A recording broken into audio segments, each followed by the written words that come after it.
আসসালামু আলাইকুম। আমাদের সকলেরই কম বেশি বিকালে কিছু না কিছু খেতে ইচ্ছা করে। আর বিকালে আপনাদের এই খাওয়ার জন্য না পাউরুটি নিয়ে এসেছি। পাউরুটি দিয়ে একটা ভিন্ন ধরনের নাস্তা তৈরি করে দেব, যা আপনারা বিকালে খেতে পারবেন অথবা সন্ধ্যায় খেতে পারবেন। ছোট ছোট বাচ্চাদেরকে খাওয়াতে পারবেন। দেখতে থাকুন শুরু থেকে শেষ পর্যন্ত। প্রথমে পেঁয়াজ দিচ্ছি পরিমাণ মতো, কাঁচা মরিচ দিচ্ছি, এই যে শুকনো ঝালের গুঁড়ো দিচ্ছি, এখানে কালো গোলমরিচের গুঁড়ো আছে, জিরা গুঁড়া দিচ্ছি, ভাজা জিরা গুঁড়া, গরম মশলার গুঁড়া দিচ্ছি, পরিমাণ মতো লবণ দিচ্ছি, হলুদ দিচ্ছি।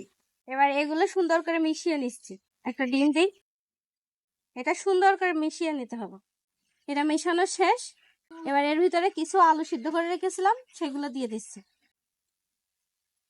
সুন্দর করে এটা মাখাতে হবে। এটা যত মাখানো হবে তত স্বাদ হবে। এটা সুন্দর করে মিশাতে হবে। পাউরুটি গুলো কিছু পানি দিয়ে এটা ভিজিয়ে নিচ্ছি।